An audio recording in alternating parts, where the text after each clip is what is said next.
Ladies and gentlemen, can I please have your attention?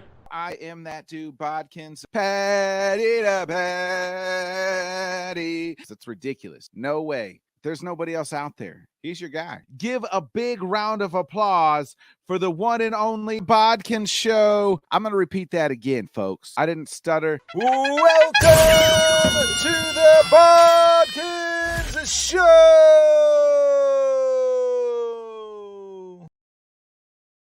Hey, good evening, everybody. I am that dude, as always. Bodkins, welcome to the Bodkin Show. You guys know what it is. It's Wednesday. It is NFL Week 2 preview. I got the Aaron Rodgers shirt on. We're ready after that miserable loss after Week 1. It's all right. No panic in here.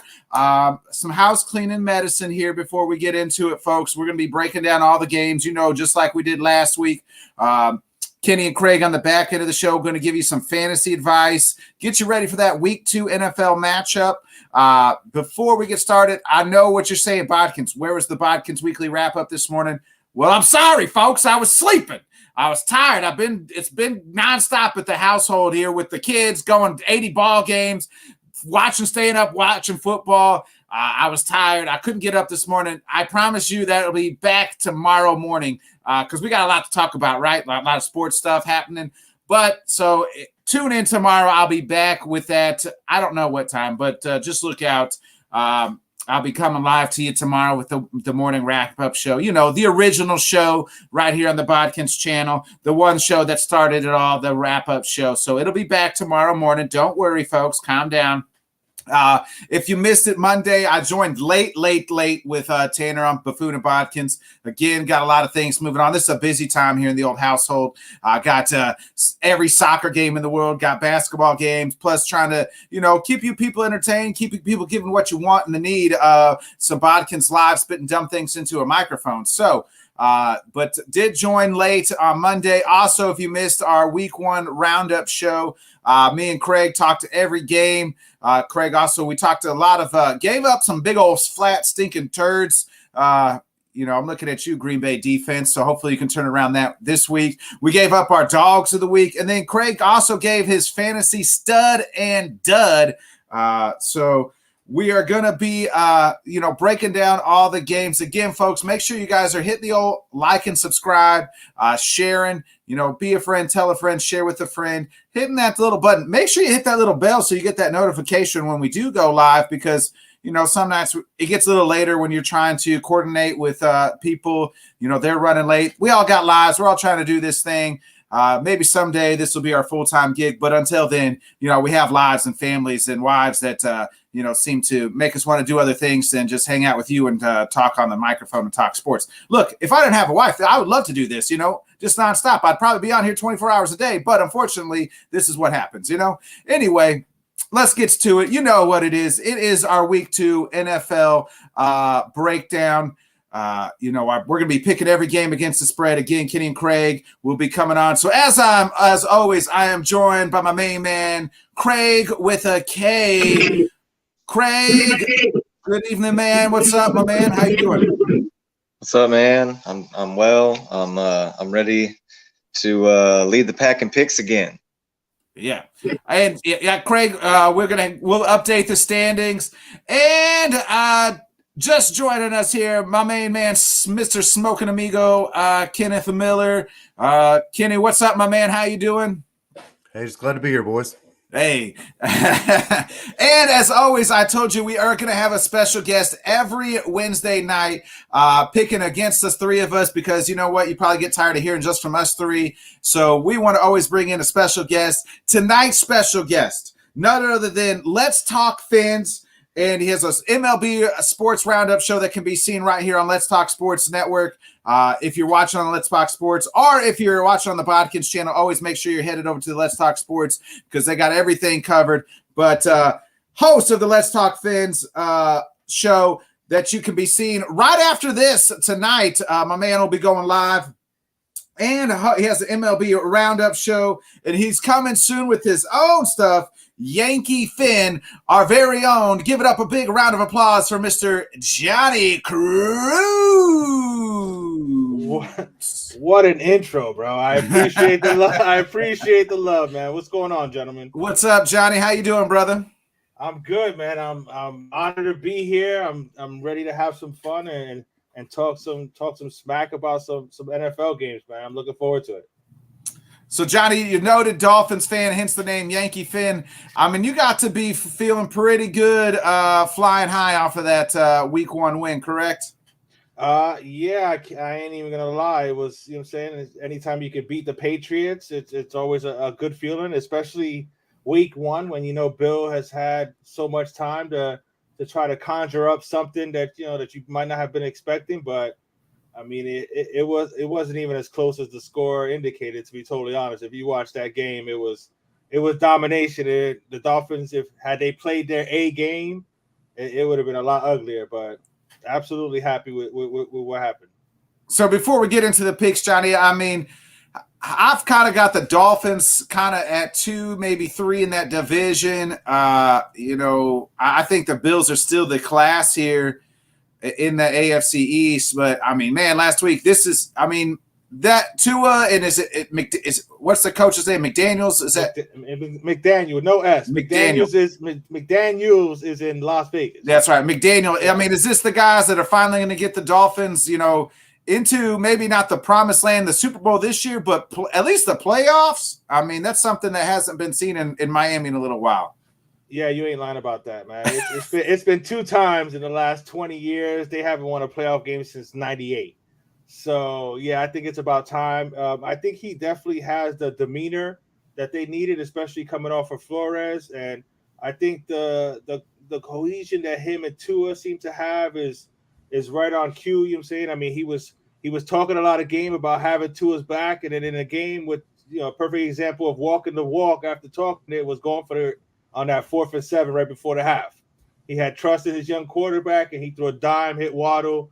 Game was over right there, 17-0. So, I mean, if you watch the film, some of these, some of these schemes and some of these, routes and stuff, combinations that he was putting together was, and it was their first game together. So it's only going to get better.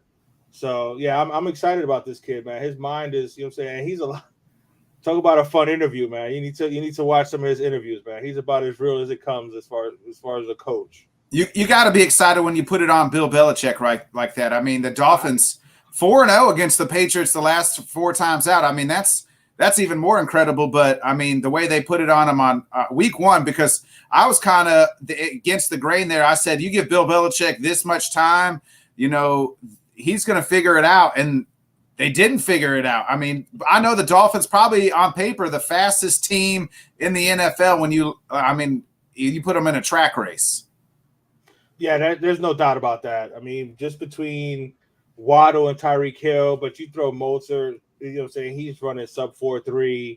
Chase Edmonds, who I've loved ever since he was in Arizona, is a lot quicker than most people expect. So, yeah, I love the speed. Cedric Wilson to pick up from Dallas is a bigger player, but he's got some speed and quickness to him. So there's just speed all over the field. I'm a little worried about Mike Gesicki. I'll get into that on my show later. I don't know about the fit, but I mean, if they can find a way, I mean, he's about as good of a threat at tight end as there is. But the speed is ridiculous, and like I said, I was a little worried about having Bill Belichick having so much time, but at the same time, that Mike McDaniel, for all those years behind Kyle Shanahan, was sitting in the lab coming up with some funky stuff that he might have showed Kyle. And Kyle might have been like, wait, hold up. Now he can do whatever he wants. And he's got the speed and the players to do it with. So, like I said, I'm looking forward to seeing what else this man can come up with. And, like I said, as much as there's criticism on Tua, he just got to get these guys the ball. Just get them the ball, let them make the plays. That's it.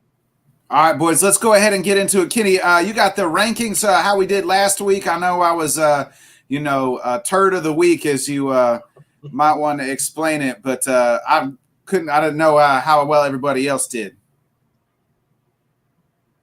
Let me see about this share screen deal.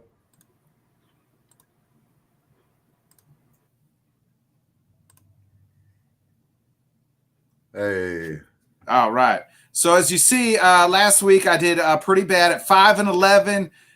Kraig was the champ. He was 11-5. Kenny, respectable, over 500 at 9-7.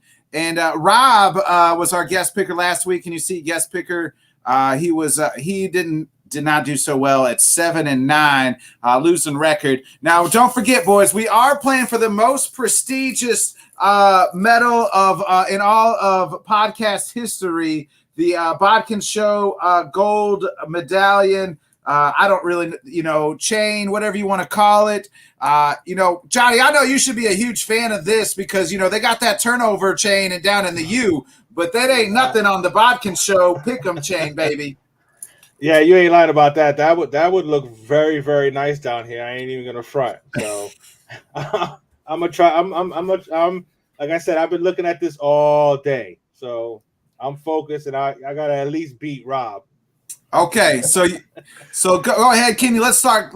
Kenny's got the graphics. He's ready. Kudos to Kenny, you guys. I got to shout him out again. All these cool graphics.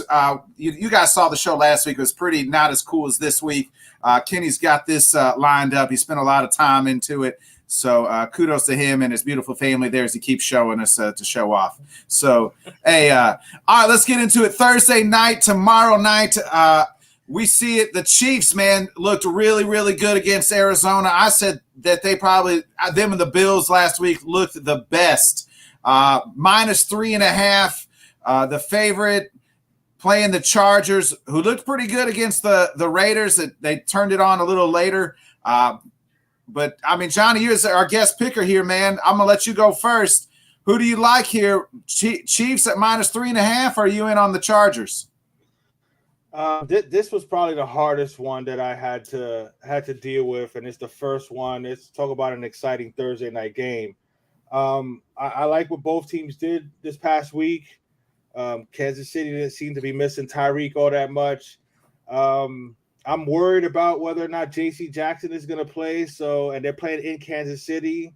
So as much as I like Justin Herbert and the Chargers, I'm going to go with Mr. Mahomes in Kansas City, and I think they covered at 3.5. Kraig, news today, no Keenan Allen. He's out.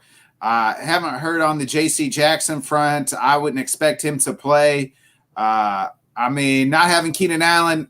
There was no Mike Williams, to kind of speak of in fantasy purposes. And, the Chiefs, we went over on a Sunday show. Mahomes was just hitting everybody. Who you like in this one?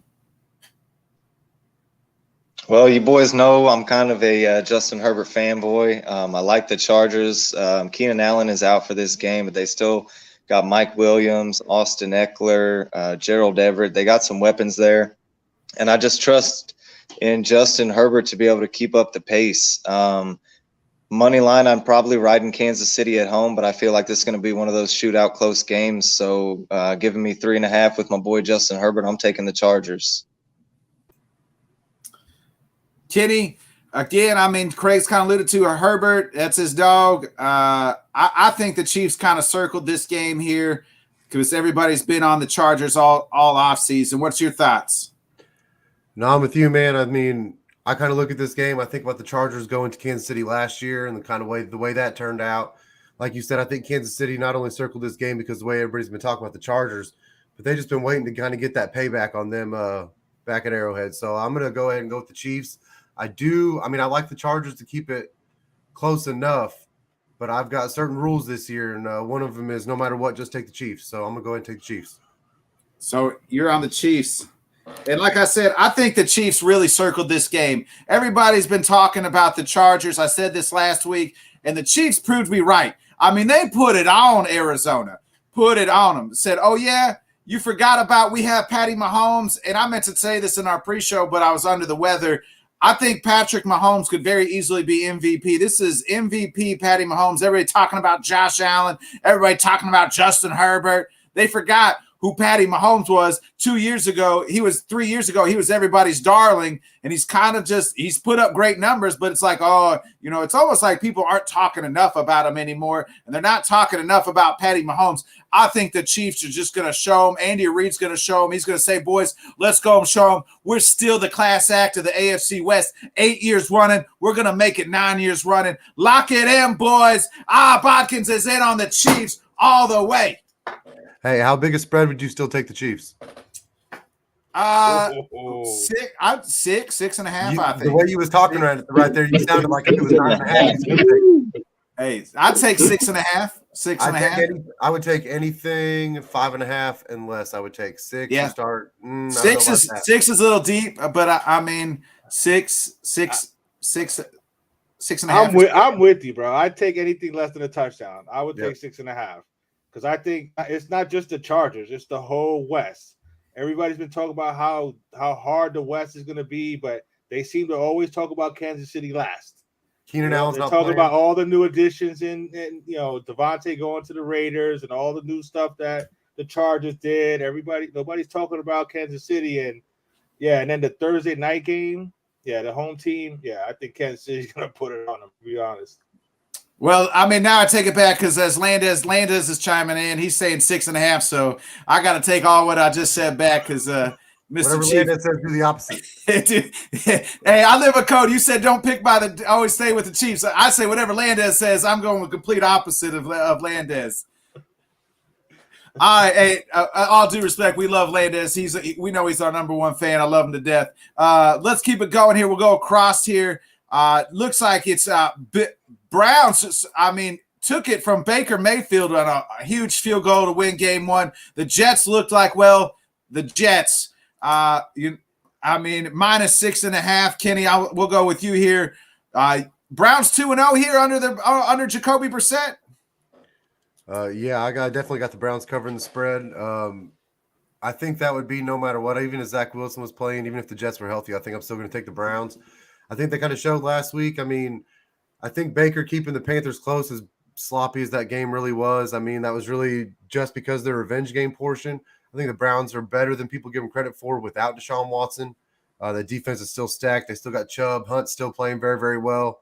Hunt's trying to get a new contract next year, so look for him to go apeshit, So I definitely think the Browns are going to keep themselves in contention with or without Watson. So I got them. If I think that, then I have to take them to cover and beat the Jets.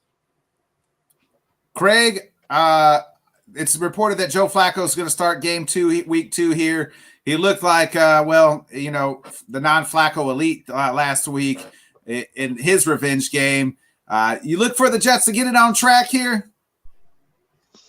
No, I don't look for the Jets to get it on track as far as a win, but I'm actually going to take the Jets with 6 points here. I think this is just going to be – the Browns want to run the football, and the Browns are just going to keep a slow-paced game. I think the Jets might find a way to, score a little bit. I'm taking – what's the over-under on this? 40.5. I'm probably taking the under on it, even as low as it is. I think it's just going to be a lot of running, low-scoring football. I don't think the Jets can pull out a win, but I'm going to take them with the 6.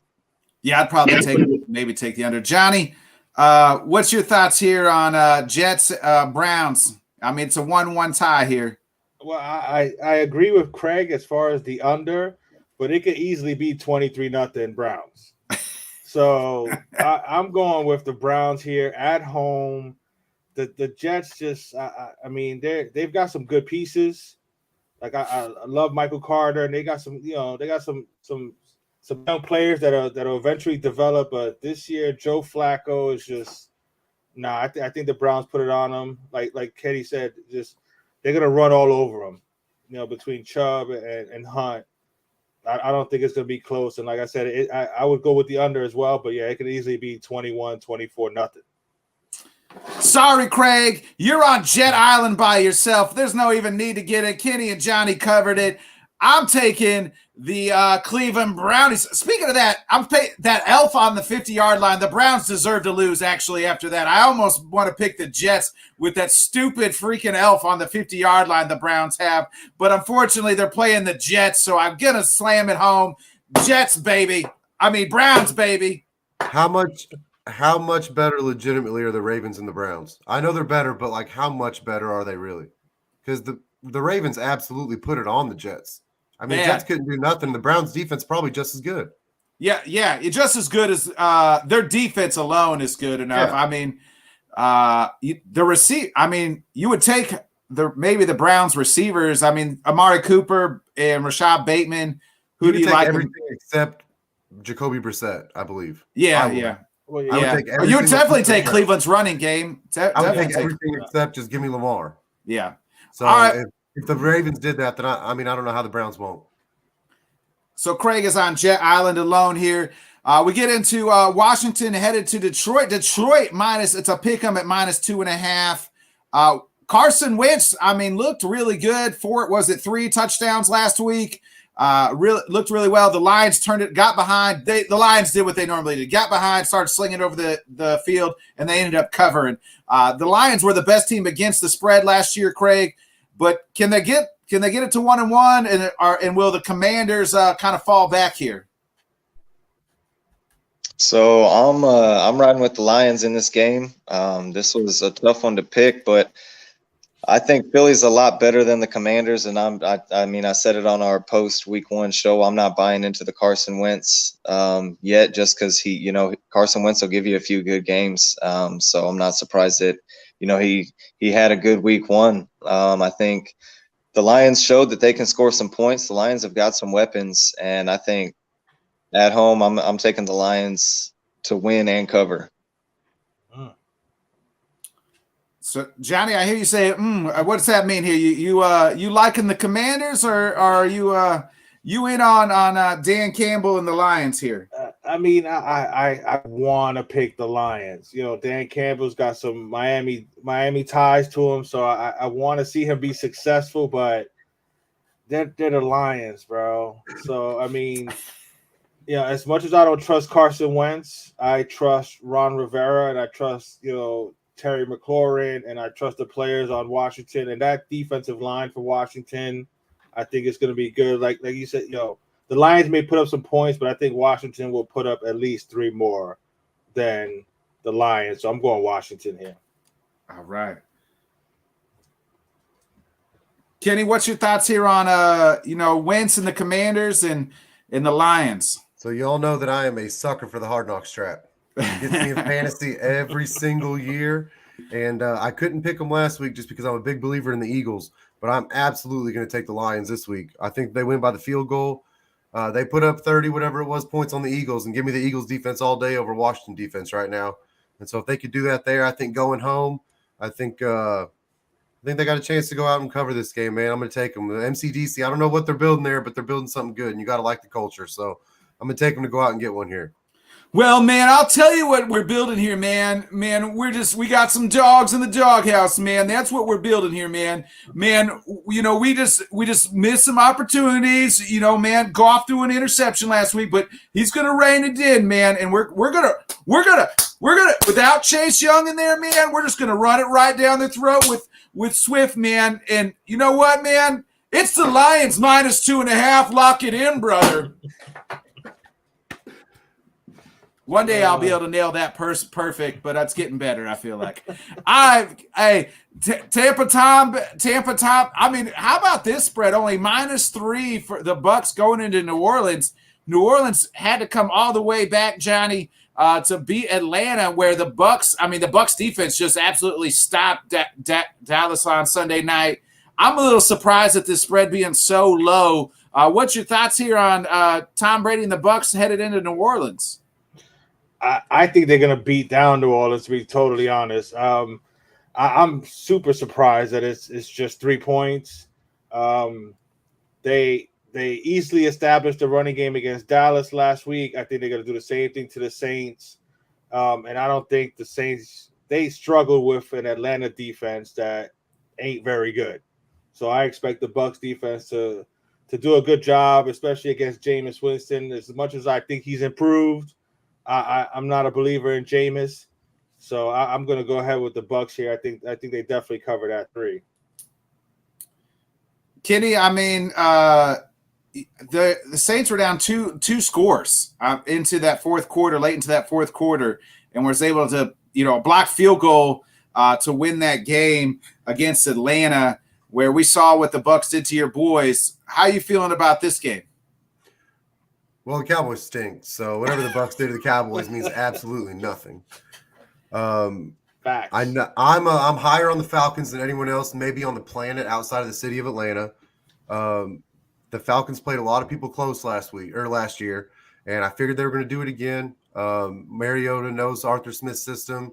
They put some pieces around him a little bit. They still stink. I don't think they're going to win a lot of games, but they're going to be the Lions of last year. I think they're going to cover a lot. So I don't really hold that against the Saints. On top of that, it was week 1. Every time the Bucs go down to New Orleans, it seems like they struggle there, and then they got to go get one back. Lattimore, for whatever it is, as bad as he might play against everybody else anymore for what we thought he was going to be, when he sees Mike Evans over there, he shuts him down. And he's probably going to get Mike Evans to throw more punches than he's got touchdowns. And I'm going to take the Saints to go ahead and cover here at +3. So Orlando's is chiming in here real quick, Kraig, before we get to you. It says they already changed the Bucs to -2.5. Someone likes the Saints. So Kraig, all these spreads were done on Tuesday. It is what it is. I wasn't going to go ahead and update today. Some of them have changed, but with this, we made our picks off Tuesday spreads. You're good. Kraig, at -2.5, I still don't understand it after seeing last week. What's your kind of thoughts here on Bucs Saints? My thoughts are exactly what Kenny said, man. I'm 100% going to take the Saints in this game. For whatever reason, since Brady has come to Tampa, that's the team he struggled against the most is New Orleans. And like he said, Marshawn Lattimore, he might have his struggles and his ups and downs, but when he gets Mike Evans, it seems Mike Evans, if he's your fantasy wide receiver, then you know about it. He just always seems to have bad games against New Orleans. So New Orleans at home, you're giving them 3 points. I'm going to take them. Yeah, so, one thing I realized last week, Michael Thomas is back, folks. Jarvis Landry is going to be a guy for the Saints. And that didn't even include Chris Olave. And then Alvin Kamara never really seemed to be missing. And I think they'll get him going. The Bucs defense is going to be tough to run on. We know with Vita Vea and them boys, but everything else, man, their offense just seems to be humming. No Chris Godwin again for the Bucs. He seems to be out, which he probably should have never played last week. And so I was going to go Bucs, and I'm still going to go Tom Brady, baby. Lock it in. I don't pick it. I don't pick against Tom Brady. That's who I'm riding with is Tom Brady and the Bucs, baby. That's one of my other rules this year is don't bet against Tom Brady, and this is the only time that I probably will do it is on the road in New Orleans. It's just one of them things, man. It's like the Patriots going to Miami. It's just the way things go. All right, let's get to it here. Baker Mayfield coming off of the Baker Mayfield wannabe revenge game. They are going to New York. The Giants -2.5, the favorites. The Giants were probably the surprise. I thought the surprise team of week 1 looked really well. Saquon Barkley looked really well. Johnny, you're used to be New Yorker here. This is kind of your back in the home state. You like the Giants, or you liking the Panthers and Baker Mayfield? I'm actually going with the Giants. Now, I'm not at all a Daniel Jones fan, even though I think he has some ability and he just had a bad situation. But I like the coaching staff. Saquon is healthy. And as much as, Baker Mayfield did what he could last week against the Browns, it was just because they were just so hyped up to try to get that win for Baker Mayfield. Besides Carolina's defense, which I like, their nice, young, fast defense that they're building there, I don't think they have much. I don't see Carolina doing much this year, and I think Brian Daboll and company, I think they pull out a second win, and I think they go 2-0. Kraig, you've been talking about how you've been high on Baker this year. You want him, planting the flag and and giving everybody fingers and things like that. But can he get the Panthers a win here? It's a pick'em game. So I was all on the Baker train. Okay, I fell off that train last week because that was the game. That was the game Baker was supposed to show up and do it. It was against Cleveland, the team that he felt did him wrong. And I mean, to me, if Baker and the Panthers can't get up for that game and win that game, I don't know if I can believe and trust for them to get up and win any game. And the Giants look pretty good, last week. I like the coaching staff. I like, they pounded the run game and didn't make Daniel Jones have to make a lot of plays. They played a lot smarter football. And like I said, I fell off the Baker Mayfield train. I fell off the Carolina Panthers train. It took 1 week. That was all I needed. And I mean, did you not see what Seattle did? Against Russ. I mean, the team. If the Panthers couldn't do that against the Browns, against the Jacoby Brissett Browns, then I'm just all off of the Carolina Panthers train, and I'm taking the Giants. You didn't have much faith in Baker, did you? He had enough faith in Baker to talk me into freaking DJ Moore and get me lost in fantasy too. Thanks, Kraig. Kenny, go ahead, man. Break this game down for us. You liking the Giants or you liking the Panthers here? I picked DJ Moore over Jalen Waddle. Can you believe that? What? Hey, so I was all in on Waddle on our fantasy show, bro. That was the only thing I wanted was Jalen Waddle. And Kraig goes all in on how DJ Moore is great and blah, blah, blah, and Baker Mayfield and all this nonsense. Talked me into it. And then Jalen Waddle did what he did last week, and DJ Moore had, 4.5 points or whatever. I ain't even gonna front. I got a little hate in my heart for Nick because he took Waddle right before in our fantasy league. He took him right before I was gonna grab him up. So great pick. I was trying to get Waddle. Okay, so this game. So you got to think too. Well, what's Landis talking about now? Facts. Look, so he's not wrong. All right, but that's who Baker Mayfield is. It's who he was at Oklahoma. It's why they drafted him. It's his attitude. It's his moxie. It's what he's always going to be, and that's why he's still got a job. But at the end of the day, there's no team on the planet that knows Baker as good as the Browns. With that defense, you got to think that played into part of them being able to stop him the way they were and give him as many fits as they did. The Giants' defense is not the Browns' defense. So I do think that the Panthers are going to have a better day in that regard. And all of that being said, I will take the Giants to cover -2.5. Because in my opinion, I think the Giants go as Saquon goes. And the way Brian Daboll is using Saquon, I think, is in a manner that is going to keep them – the offense is going to stay humming because it's going to stay efficient. And it's not going to be big and flashy. It's not the Chiefs. It's not the Bills. But it is going to be efficient. And if they can be efficient and be good enough on defense, they're going to beat teams like the Panthers. They may not beat the Eagles. They may not beat some of the other teams they're going to have to play. But I will pick them to beat a team like the Panthers. Much like Johnny said, until the Panthers show me they can, I have to pick them to can't. So here's the, what I like to see was Daboll. We talked about it on Sunday night show. Daboll dancing with the boys and getting down after the game. You get behind that. People are praising Brian Daboll. You know what nobody's been praising? Matt Rule. In fact, everybody, at least on the outside and possibly people on the inside saying, get that guy out of here. So you know what that tells me? Guys want to play for Brian Daboll. Guys are going to perform for Brian Daboll. And guys probably don't give a shit about Matt Rule and probably want to kick us back to college. So I'm all in. We're all in on the New York Giants, the G-Men. All right, we're going to keep it moving right on. I kind of talked about on our Sunday show the surprise how bad the Patriots looked against Johnny's Dolphins. But the Steelers played probably the wildest game on Sunday. Kenny, we'll start with you. It's a pick 'em here. Pats, it's hard to pick the Pats to go 0-2, but they didn't look good. And while the Steelers defense looked really good. Pats didn't look good. Pats are, like we just talked about, man. That's what happens when you go to Miami. It's just kind of the way it goes. And I do think that Mike McDaniel coming in gave Bill Belichick some fits. You didn't really know what to expect. You can watch. What are you going to do? You can watch a bunch of San Francisco film because he's got completely different personnel. And so I think that that's just one of the things that's going to wait till they play again. You got to think it's going to go a little bit different. But the Steelers went into Cincinnati and got one against the team that everybody's picking to make another AFC title game run. And I picked the Steelers to cover last week. I just trust the defense to keep it close. I know TJ Watt's out. They saying Najee Harris is going to play. They're going back home. The fans, after that, going and getting that win in Cincinnati, the fans are going to be even more behind him. Mitch played well enough, man. He kind of went apeshit in the fourth quarter and kind of kept him in it when he had to. Made a lot of big plays whenever they had to go down, and Boz got that field goal.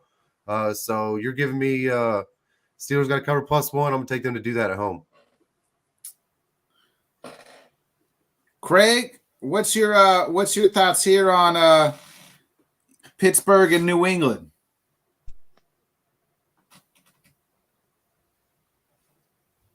Hey, I'll get you. Go ahead. There we go. I was trying. But kind of like you said, man, New England looked terrible last week. And Pittsburgh, I mean, offensively didn't look great. I think New England could give Pittsburgh's offense some trouble in this game. I do think that they keep it close, but at the end of the day, I'm taking Pittsburgh to win. New England had 0 offense against Miami's defense last week. Miami's defense is pretty good, but I think Pittsburgh's defense is better. So, I mean, offensively, I just don't see New England being able to move the ball and score a lot of points in this game. So I'm taking Pittsburgh to win. I mean, it's a pick'em game. It's a 1-point spread. So I'm taking Pittsburgh. Johnny, I mean, is New England that bad last week, or is your Dolphins just that good? And, they're going up maybe, against a better defense. I think you can even agree with Pittsburgh against Pittsburgh's defense, even without, like Kraig said, TJ Watt's out. Looks like Najee's probably playing here, but he's banged up too. I think it's a combination of both. I think New England is that bad. And I think Miami is better than what a lot of people are thinking. I'm going to question you a little bit on the defense there. I'm telling you, watch out for the Dolphins defense this year, especially with no Watt. That's the only thing that I have a little hesitation about, but I have no faith in Mac Jones. I do not believe in Mac Jones at all. So give me Mike Tomlin with his motivational speeches about it's us against the world. And look, they even given the Pats, -1 in our house. Are you kidding me? Pittsburgh's going to dominate them, bro. So here's my thing is, I like Mike Tomlin, but there's one coach that's considered the greatest coach in NFL history, and his name's Bill Belichick. And I don't remember I can tell you the last time Bill Belichick was probably 0-2 was the time that Drew Bledsoe was rolling right and Mo Lewis knocked him out. And then they put in some guy, some third, their backup named Tom Brady. That was probably the last time the Patriots were 0-2. Okay? I just don't see it. Somehow, some way, the Patriots will get it done.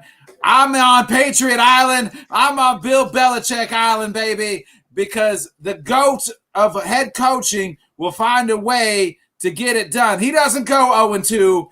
Lock it in. Bodkins is on Patriot Island. Listen, the last time the Patriots were good, they had that guy you were just talking about, Tom Brady. Exactly. You know what Belichick was before he had Tom Brady? Got fired. You know what he's going to be after Tom Brady? Retired. They made the playoffs last year. The same way that's because Did you see that? 80,000 people trying to talk here. Go ahead, Kraig. No, I was just saying, did you see that playoff game, though? New England made the playoffs last year, but did you see that playoff game? Yeah, we saw it.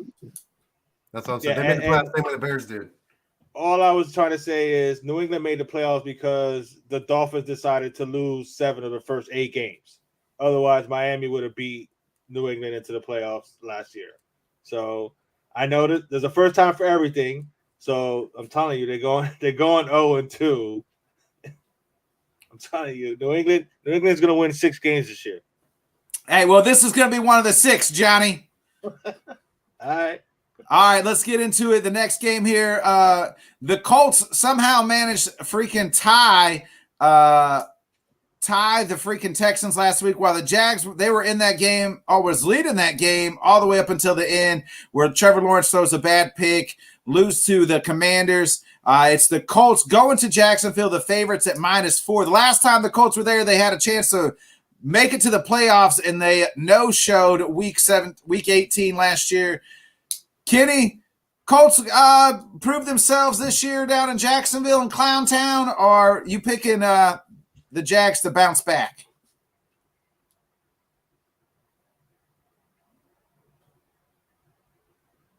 You're muted there, dog.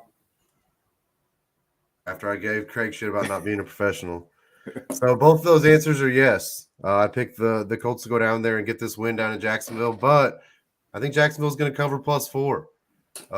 The Colts they didn't show enough last week, I think, against Houston to really make you feel like you can be a huge believer in them. I'm still a believer in what they can do because Texans, much like the Lions last year, they covered a lot of games they weren't supposed to. I don't know if you remember that tight game they played with the Pats, when everybody thought the Pats were good. So I think that the Jags, they're going to be okay. I think that the Colts are going to be a lot of close games. I'm just not going to pick the Colts to cover a 4-point spread yet. I can't really do that at this point. Kraig, Kenny's kind of taking the surprise. Trevor Lawrence and the Jags at +4. We kind of alluded to it. The Colts somehow tie the Texans. Their offense just seemed to never really quite get going. I think no Shaq Leonard in this game yet. I haven't heard, but as far as I know, out. Matt Ryan he led the league last week in passing yards. He had 364 passing yards or whatever. And Jonathan Taylor had 100 whatever on the ground. You said the offense can't get going. They never found the end zone. Only scored 20 points. It seems like Kraig, they're blaming Rodrigo for missing that field goal. Cut Rodrigo, hot rod. They're blaming him instead of maybe coaching staff here. Everybody's been the blame here besides Frank Wright. Yeah. Last week they were blaming Rodrigo because of the missed field goal at the end. That was the ugly icing on the cake. But he had 2 kickoffs in that game. He kicked out of bounds and gave the Texans, the ball at the 40-yard line to start 2 drives. So I think, a lot of those week 1 mistakes, I think the Colts are going to work the kinks out. I think they are going to come down in here to Jacksonville and kind of make up for the last game of the season last year. I think they're going to not only win, but I think they're going to cover the spread. I think, they're going to run the ball with Jonathan Taylor. And the Colts' run defense is, one of the best in the league still, even without Shaq Leonard. Their run defense was great last week. So if they're going to be able to stop the run and put the ball in Trevor Lawrence's hands, then I'm going to take the Colts not only to win but cover.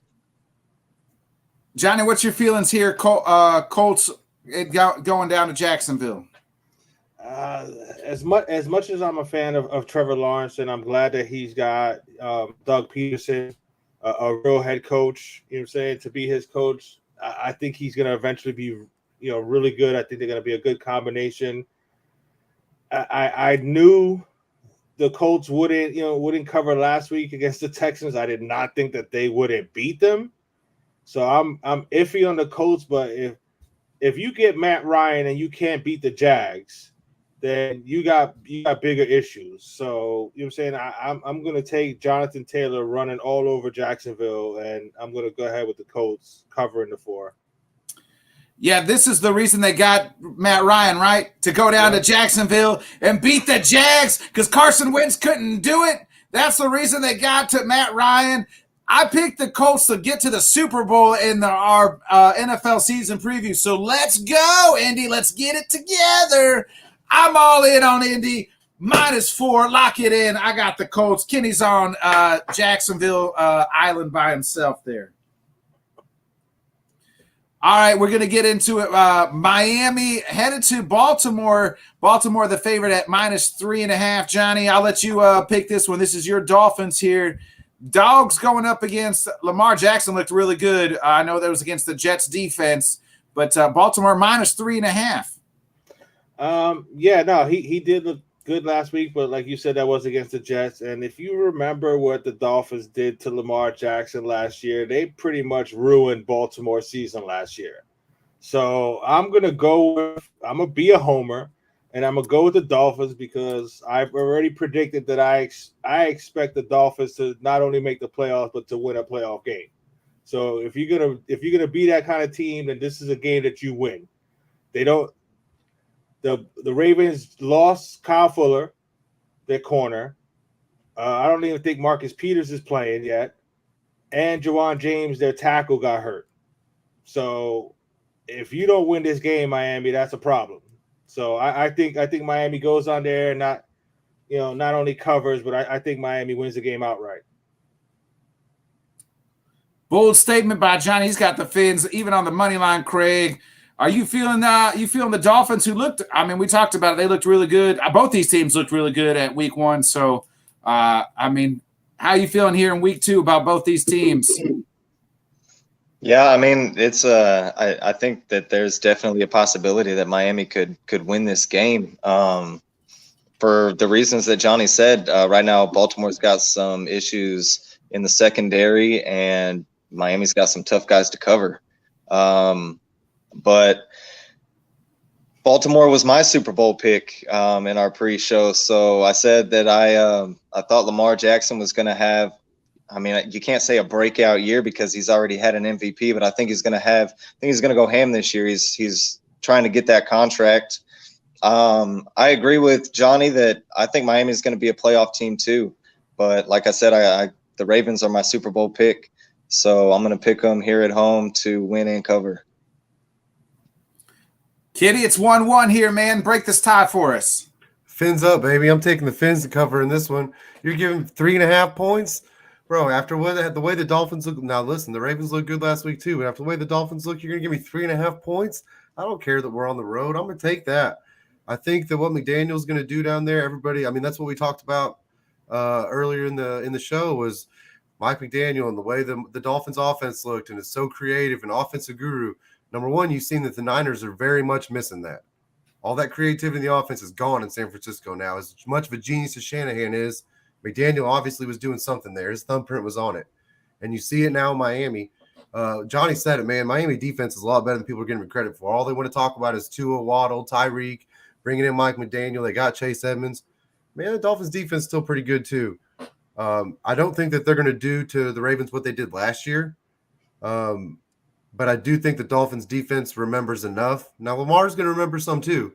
But I just don't think that the Ravens are quite there offensively as a whole yet. They looked good last week against the Jets, but I think lots of teams are going to look good against the Jets. I do think the Ravens will get it figured out.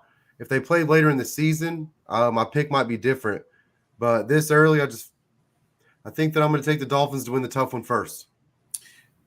Yeah, so I'm kind of my thoughts kind of Kenny are similar here. Is this game been later in the season, and Miami was going to Baltimore, maybe say November, December time frame, where it's a little colder, and we know the Dolphins that affects them somehow, some way. Just like when teams go down south in Miami, that weather affects them. But I mean, it's still early, and this game was, if it was 3 or less, I'd probably give it to Baltimore, and I like the Baltimore money line here, but I like the Dolphins at -3.5. I mean, I think it's going to be a field goal game. Justin Tucker probably kicks a game-winning field goal, but at -3.5, lock it in. Kraig's on Baltimore Island. I'm riding with Johnny and the Fins, baby. Yeah, the hook gets me, man. That same thing. I think it's going to be a field goal game. I would take the Ravens money line, but give me the Dolphins with the hook. All right, let's get into the afternoon games here. Atlanta going to L.A. Atlanta, we talked about it. They had a huge lead on the Saints. Saints come back and beat them in classic Atlanta fashion. And the Rams, who opened up the year, and they just looked awful, just bad as can be. But the Rams, I'm kind of surprised how high this spread is. Rams heavy favorites at -10.5. Kenny, you buying in on this -10.5 spread as bad as the Rams looked last week? Rams are definitely going to bounce back. Kind of like I said about lots of teams are going to look bad against the Jets. Lots of teams are going to look good against the Jets. Lots of teams are going to look bad against the Bills, man. You guys keep bringing up who your Super Bowl picks was. The Bills was mine. So I obviously think that what they did to the Rams last week was legit. But the Rams are better than that. The Rams are more than that. The Super Bowl hangover is real, but I do think they get the win against the Falcons, but I will not pick them to cover no 10.5-point spread. The Falcons covered a lot of games last year. They've only gotten a little bit better.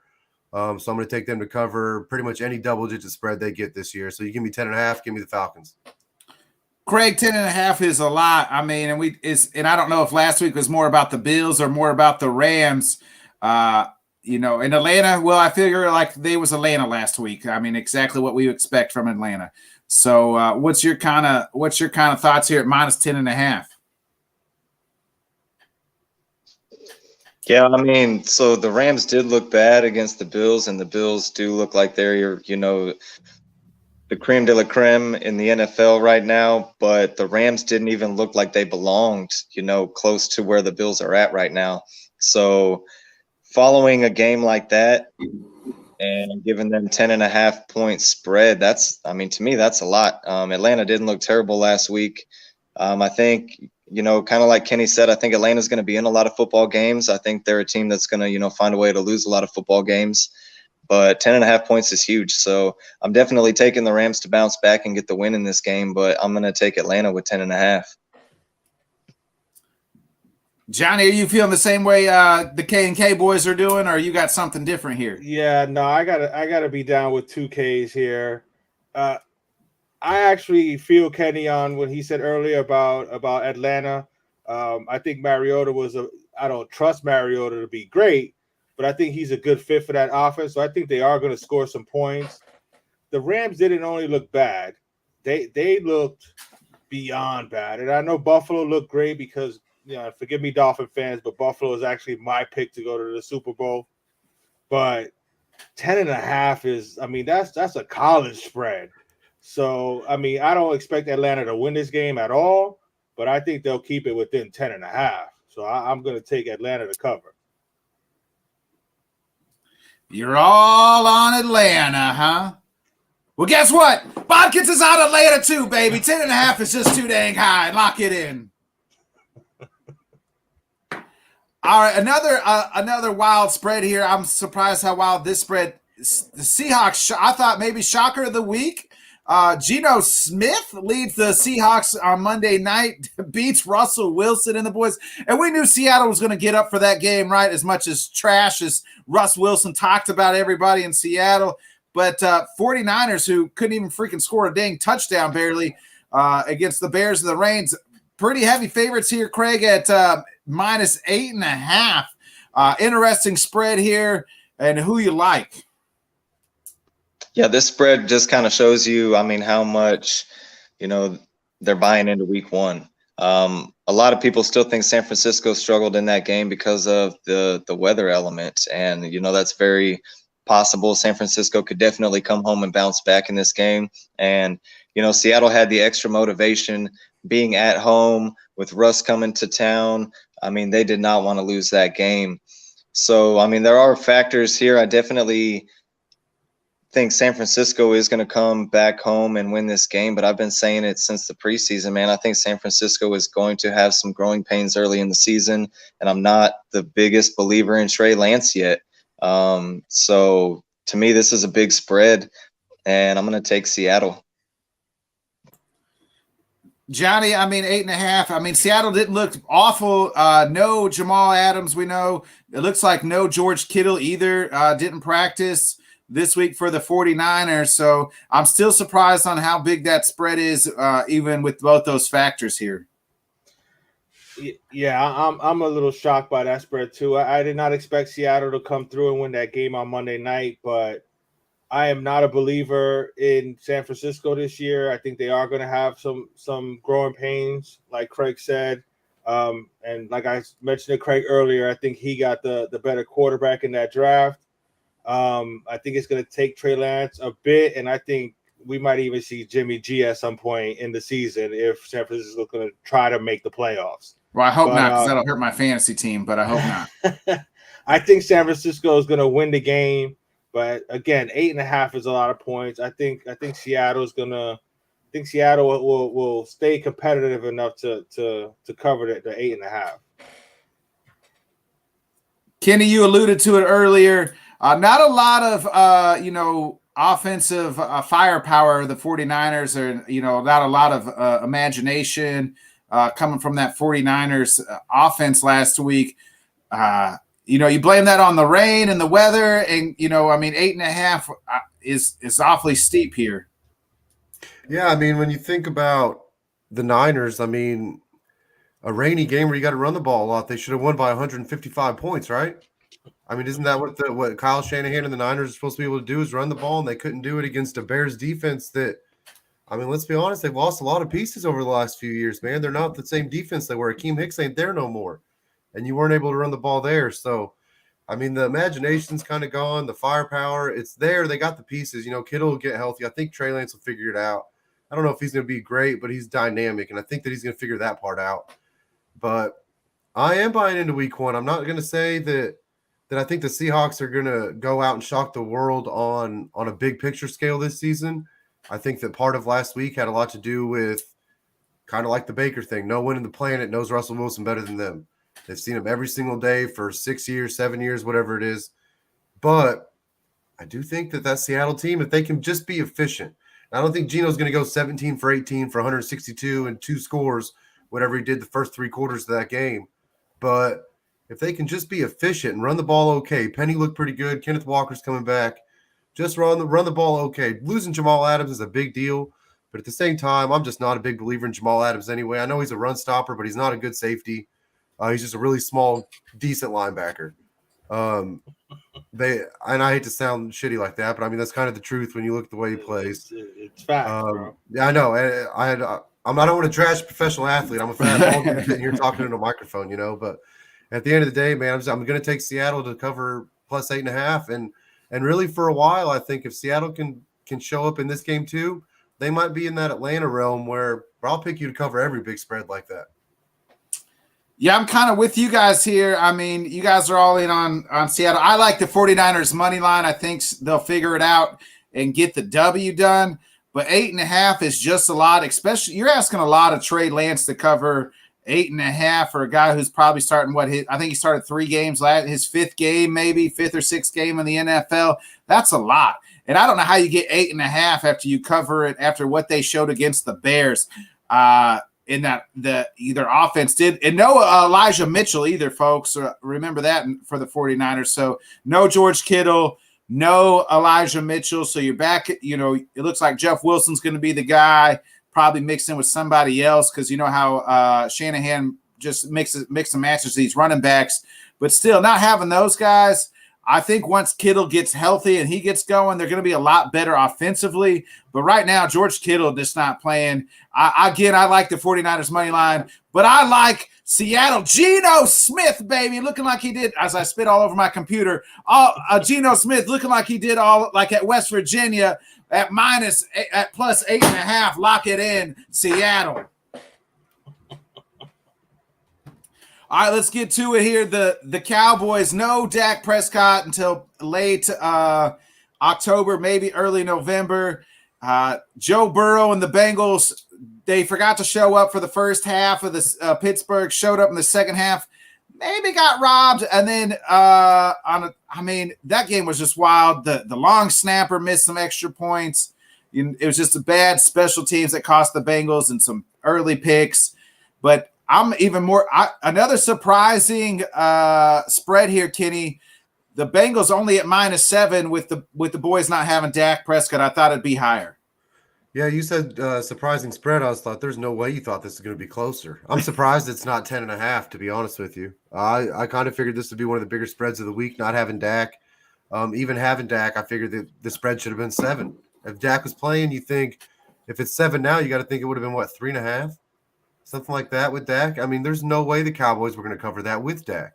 So I'm going to take the Bengals all day at -7. If it was -12, -13.5, I'd probably still take them.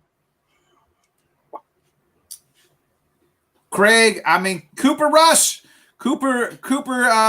Crush Rush going here for the boys. Who do you like here? It's -7.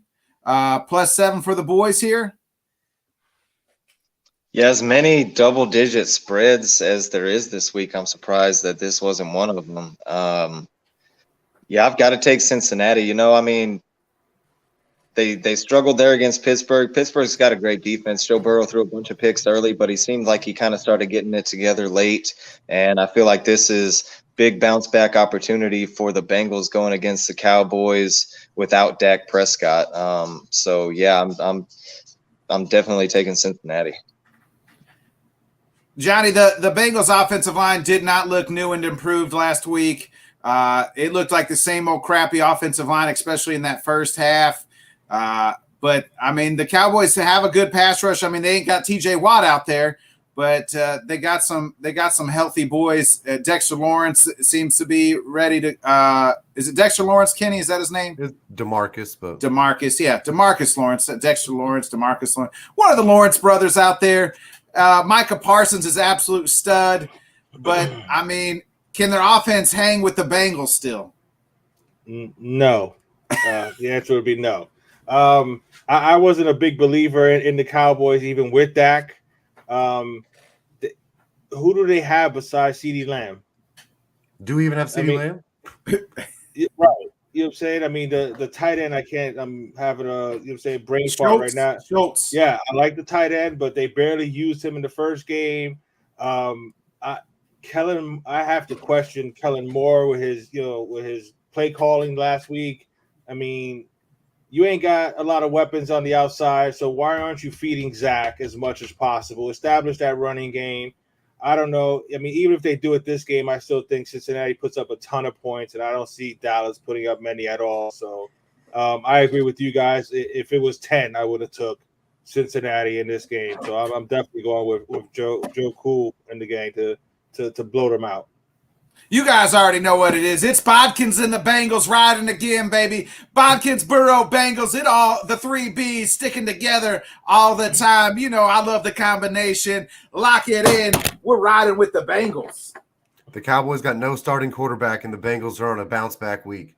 That is a bad recipe, boys. That's a bad recipe. I'm a Cowboys fan, and I didn't have no faith to begin with. You're going to take Dak Prescott from us, too? I got zero faith. All right, let's get into the surprising Texans and the at 0-1 versus the even more surprising 0-1 Broncos. That defense looked absolutely like dog shit on Monday night, Kraig.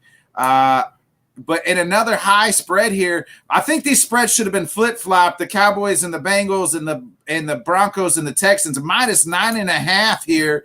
Are you riding? Let's ride with Russ, or you like Dougie Mills and the Texans?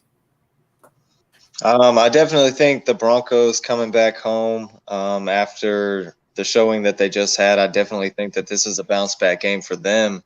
So I think the Broncos are going to win.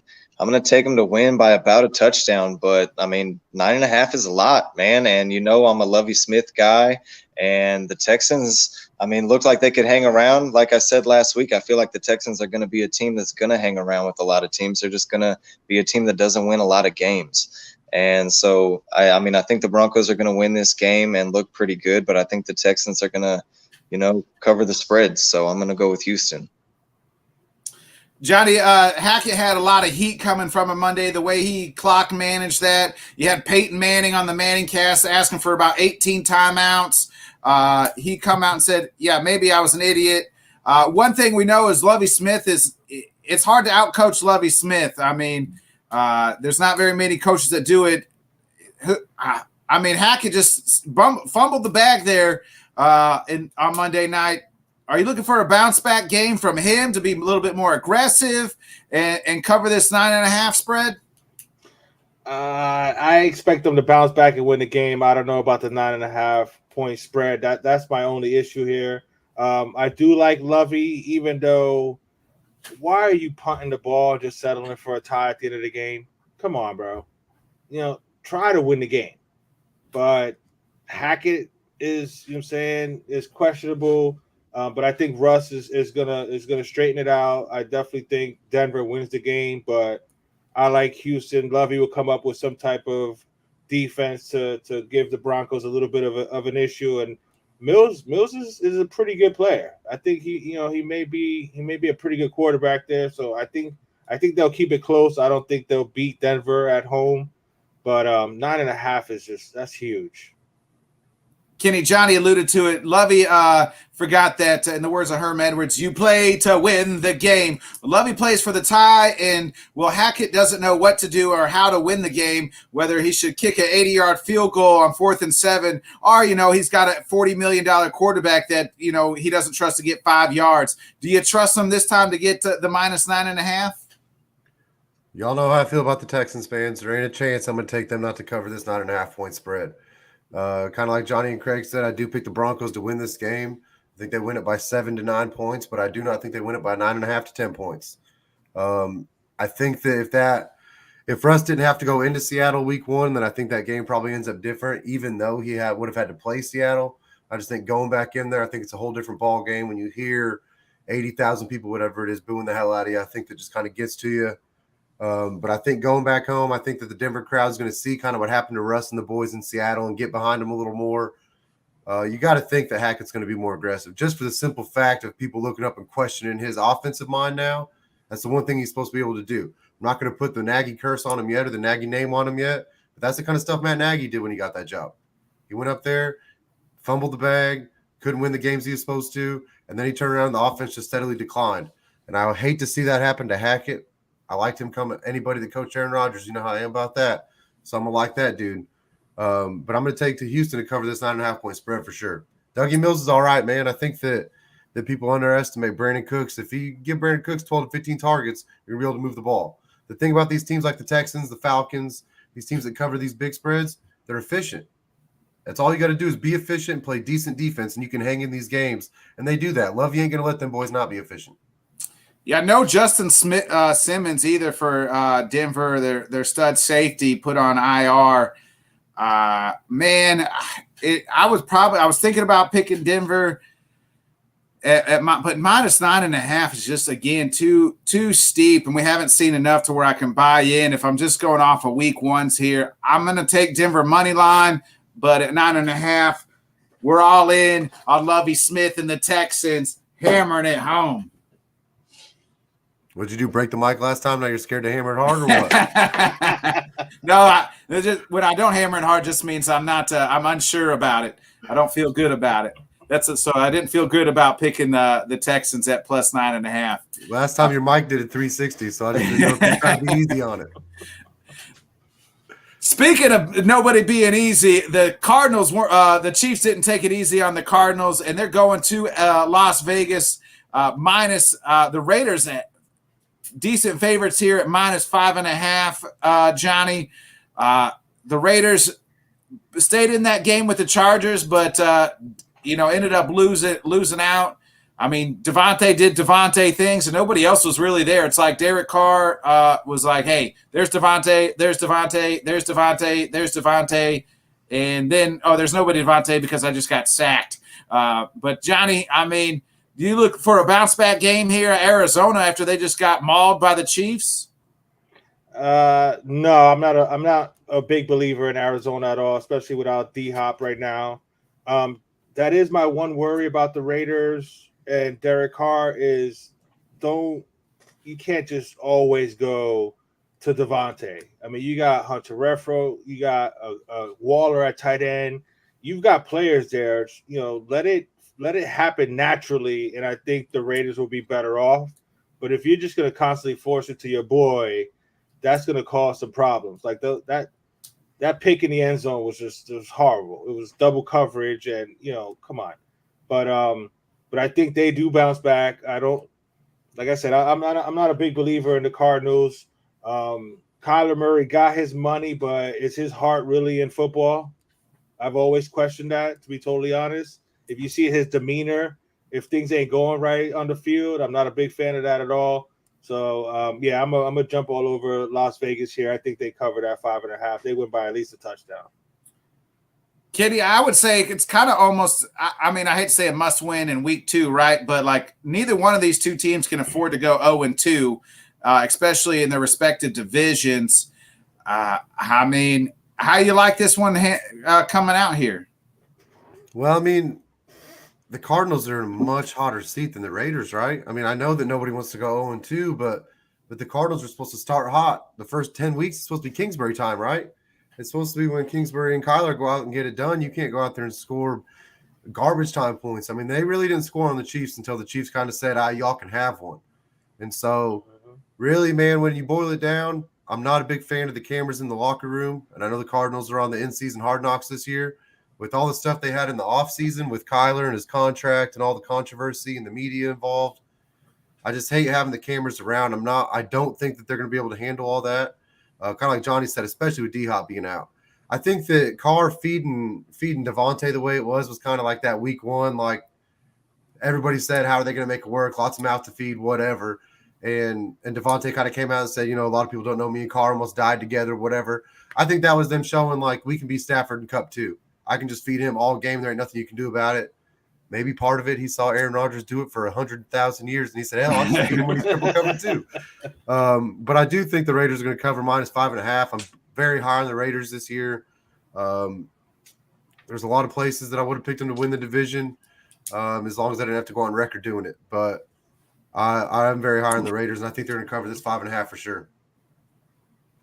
Kraig, I mean, Arizona's your second hometown here. You picking them to bounce back? So Arizona is my home state, but I'm from Tucson. So, that Tucson, Phoenix, Scottsdale area feud is still there. But I'm taking Arizona to, I guess, somewhat bounce back. I don't think they're going to get throttled the way they did last week against Kansas City. But I'm not going to take them to win this game. Now, I am going to take them to cover the points, though, and that's really just because of the Raiders. The Raiders are still the Raiders, man. They're playing a lot of close games. I feel like that game we saw last week with the Raiders and the Chargers, Raiders are always in those games. I think Arizona kind of got embarrassed last week, and so I definitely think they're going to come out and play a little bit better this week. I think the Raiders, they can look up and they know you can't start 0-2 in this division. So, going at home, I think the Raiders are going to win the game, but I think the Cardinals will find a way to keep it close, and the Raiders will find a way to keep it close. They got to protect Derek Carr. I feel like that's going to be an issue, and they've got to run the football. I'm going to get into it a little bit more during the fantasy portion of it, but the Raiders are just throwing the football a ton. So I feel like if all they're going to do is throw the football, I think Arizona's going to keep it close enough to cover the points. I'm kind of with you, Kraig. I think I like the Raiders money line, but 5.5 plus 5.5 means the Raiders got to score pretty much a touchdown. I think Zona will bounce back. They got to have a better showing. They can't get drubbed, or it's going to get real hot in the kitchen for a lot of people who just got some new fresh contracts. So I think they keep it close. I like the Raiders money line almost, but I like Arizona at plus 5.5. Lock it in. Kyler Murray, put down the damn video game, son. That's a team, man. They have to keep it close. You cannot go out there with all the hype they have, talking about win now and get thumped twice in a row. You cannot do it. I don't pick them to do it. That's the only thing. Their team, kind of like we talked about before with a couple other teams, their team, I have to see it before I can pick them to do it. I think they have the potential to do it, but I have to see it now before I can ever pick them to do it. And the Raiders hung around with the Chargers, so I'm going to pick them to keep it rolling. All right, we get into the Sunday night game. It's me and Craig's teams facing off each other here.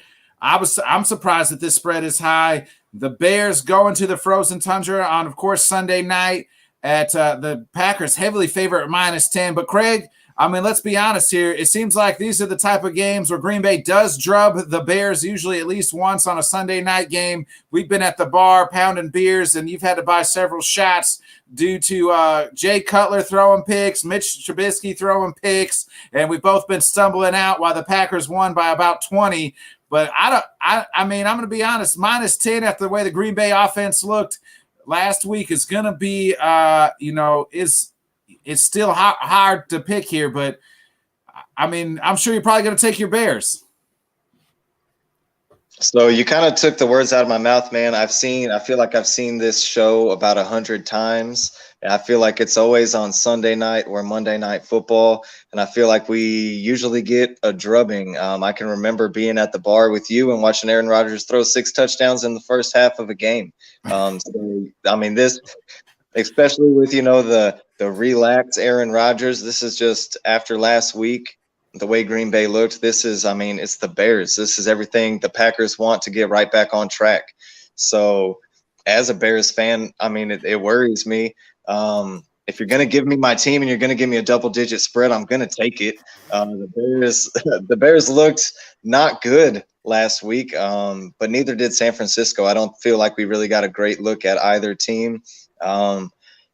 But what I do know is that this Bears team, they believe in their quarterback, they believe in the coach, and they're behind both of them. So they've got a lot of young guys on the defensive end.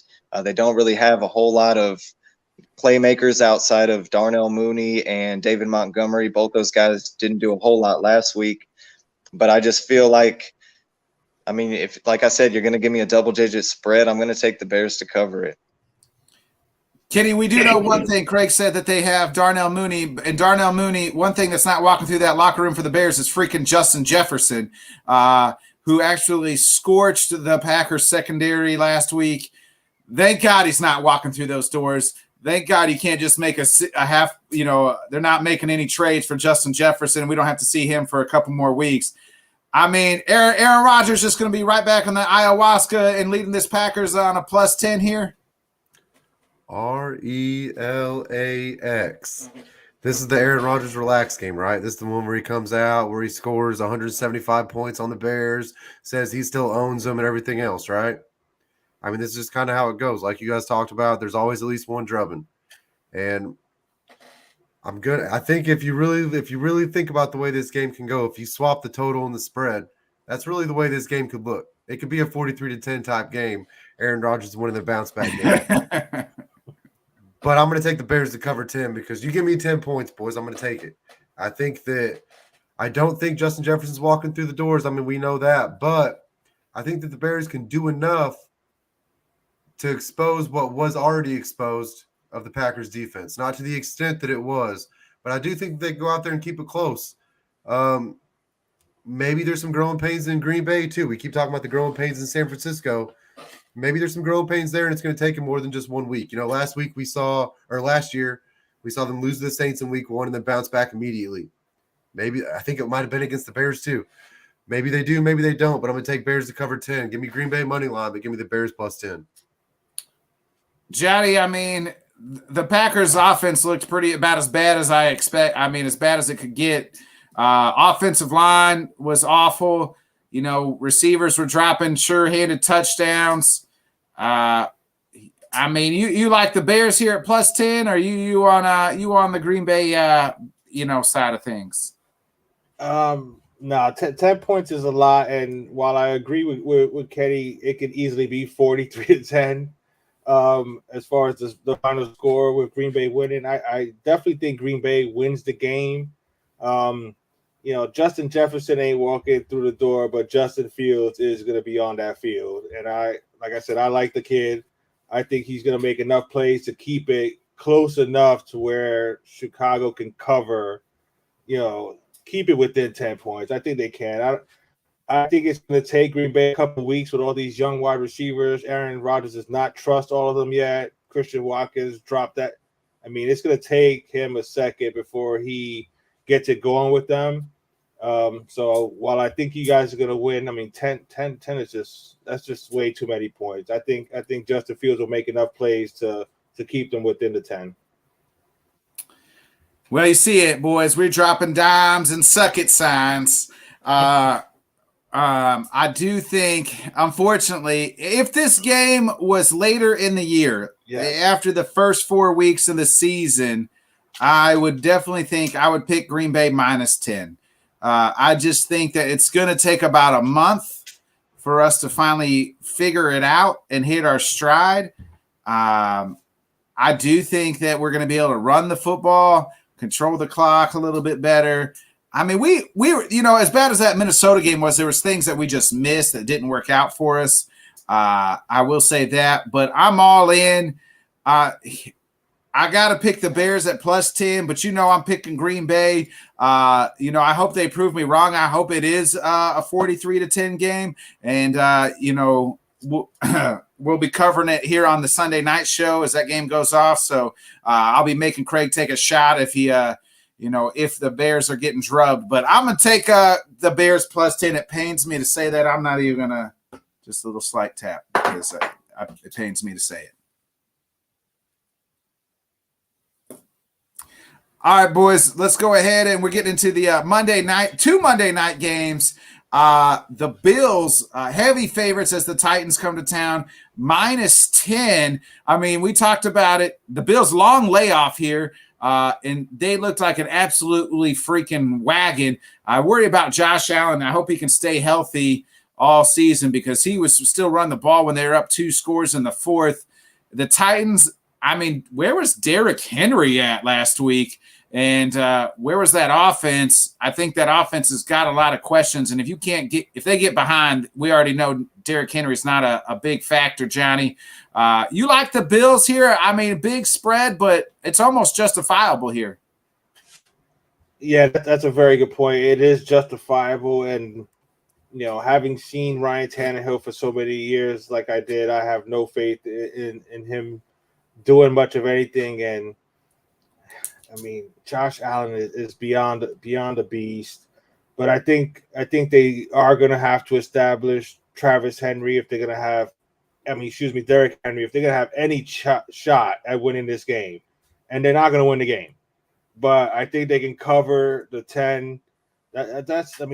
Something like I said, these spreads are.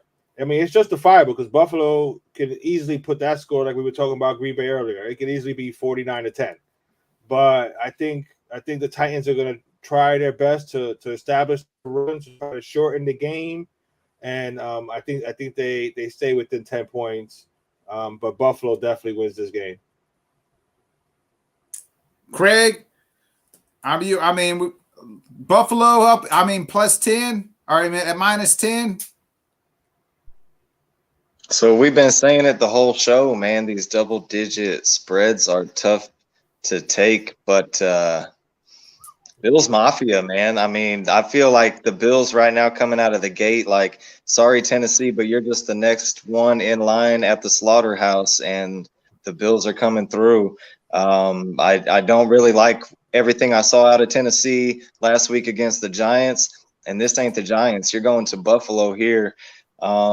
This is one of the very few times that I'm going to take, the -10 here with Buffalo. Like I said, I think Tennessee's just next in line, and Buffalo's going to be running through some teams, and I just don't think Tennessee can hang. I'm taking Buffalo. Kenny, it seems like the Buffalo Bills are playing that AFC divisional round game, and every opponent is the Chiefs, and they just want to freaking whoop the crap out of you. They're still angry that coin flipped on tails. Their defense looked it looked a lot better last week than it did, obviously, in the AFC divisional game. But -10, we've talked about it ad nauseum on this show. It's a lot, but I mean, I feel like if there's a team, it's going to be the Bills, right? So you're going to tell me that the Titans are the #1 team in the AFC last year. They've got Derrick Henry, Mike Vrabel at coach, and you're going to give me 10 points? Ain't no chance I'm taking that. Give me the Bills all day, bro. All day. What the Bills showed last week is real. The Bills are absolutely who we thought they were. A 100% wagon full of dogs. And Josh Allen's pulling that wagon by himself. And everybody else is helping push. I think that adding Von Miller to that defense brings some Super Bowl pedigree, brings some all-pro caliber pedigree, and that back end of that defense is stacked. And we've seen teams that can score a lot of points. If you got a good pass rush and good secondary, you can win a lot of freaking games. And I just think that as good as Hilliard looked last week in the passing game, it's going to take a hell of a lot more than that out of the backfield. And I just don't think you're going to get to see Derrick Henry enough. So give me the Bills -10. I'd take the Bills -13.5 too if it was that. Ooh, that's even bigger. I'm kind of all the way up to that, all the way to 13.5. I take it. I mean, the Bills are absolute wagon. It just kind of goes. I mean, what Tennessee? They at home Tennessee couldn't even cover, couldn't beat the Giants. And we saw what Saquon did. And I mean, for what it's worth, if Saquon was doing that, and we know how good Saquon is when he's healthy, then you're going to add Josh Allen. Singletary looked good. The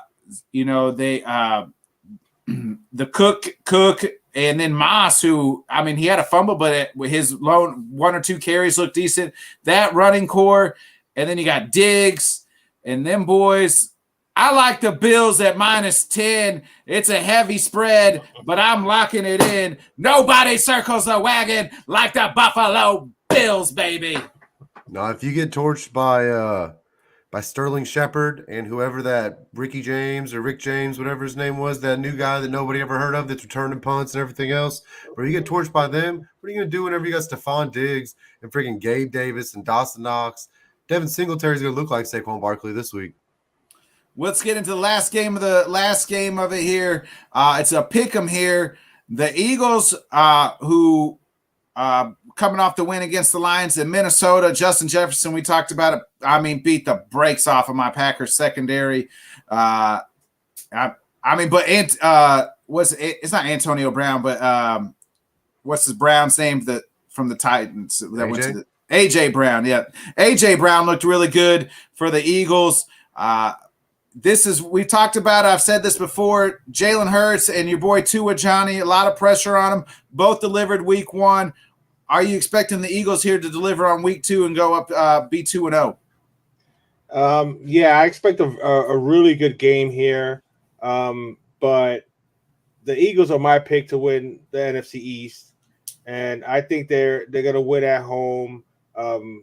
Yeah, Minnesota put it on your boys last week, but I'm not the biggest believer in Kirk Cousins.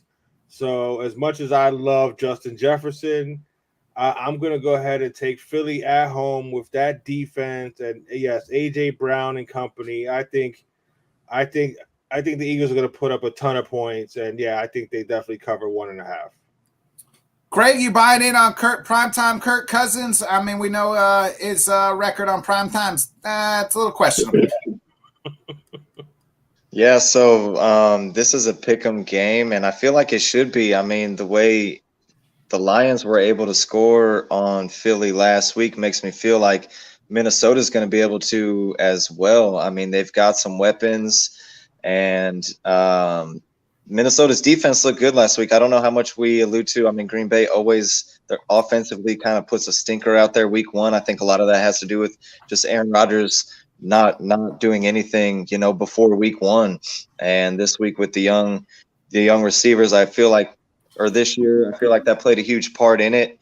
But yeah, at the end of the day, I mean, you hit the nail on the head. The turning point for me is primetime Kurt, and he is going to make a mistake when it counts, real late. So I'm going to take the Eagles in this game. Kenny, are you on the Eagles, or you like Justin Jefferson here to do doo-doo on the Eagles secondary like he did my Packers defense? Hey, Jefferson probably is going to doo-doo on the Eagles secondary like he did your defense, but I think that as a team, I'm going to take the Eagles to go ahead and win this game. I think as long as A.J. Brown's healthy and he's on the field, then you're going to see what you saw last week. I think they're going to feed him 13 targets a game, as much as they can, to pretty much the same way the Vikings did with Jefferson last week. You're going to kind of see that with these teams as they go out and get a guy. You've seen it with Devontae. You go out and give up that much for a guy, you're going to feed him everything you can, especially early on, because you got to show people that you knew what you were talking about. So I think that you're going to kind of see a lot more of that. I think the Eagles are in a better spot offensively right now than the Packers, and so I think that you're going to see them move the ball a lot better. Everybody's kind of going into that game saying the Vikings defense was kind of questionable, and we didn't really see that last week. So I think you maybe see him get exposed a little bit more this week. Miles Sanders looked great last week. If he can come out and kind of do that again, they can feed A.J. Brown. It'll open up Devontae Smith a little more.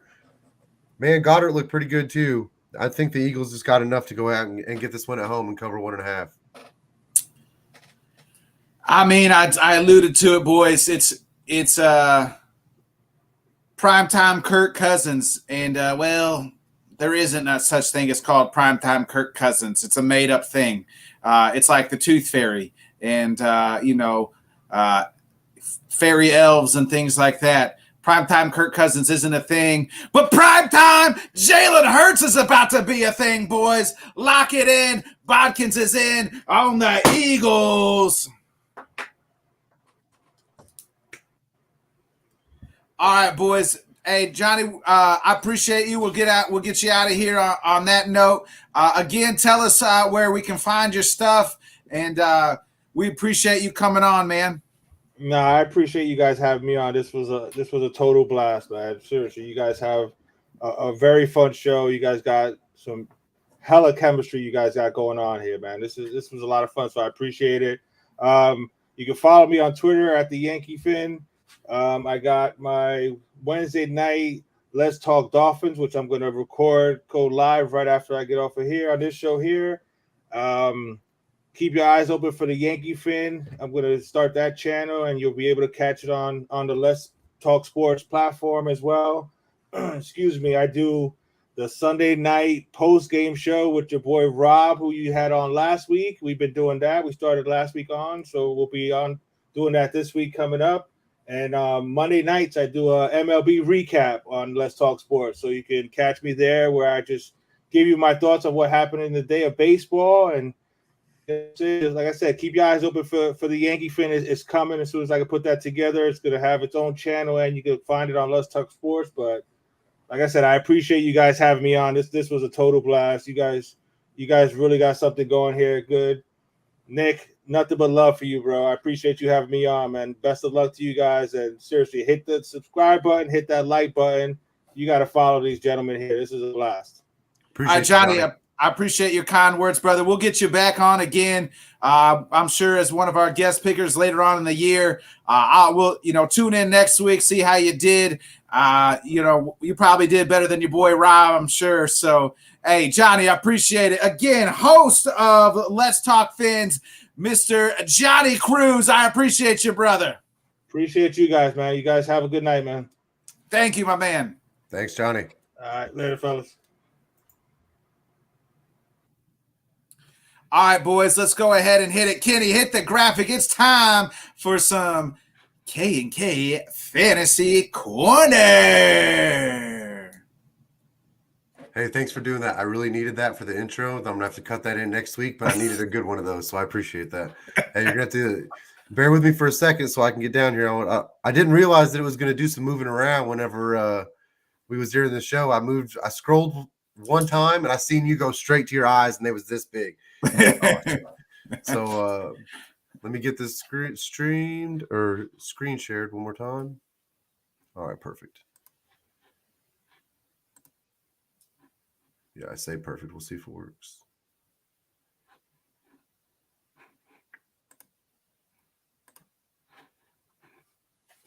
Oh, man, we missed it now. Gee, I had a good intro, and, you ruined it. I didn't ruin nothing. You got to put it on the screen. Hey, hold on. Give me one second. On the corner. I know, bro.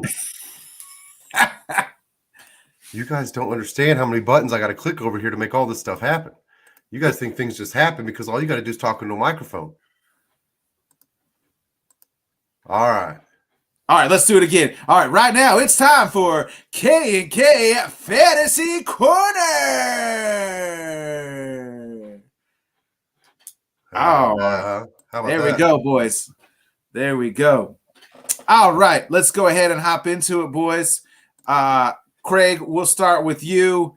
Give us your first must start of the week.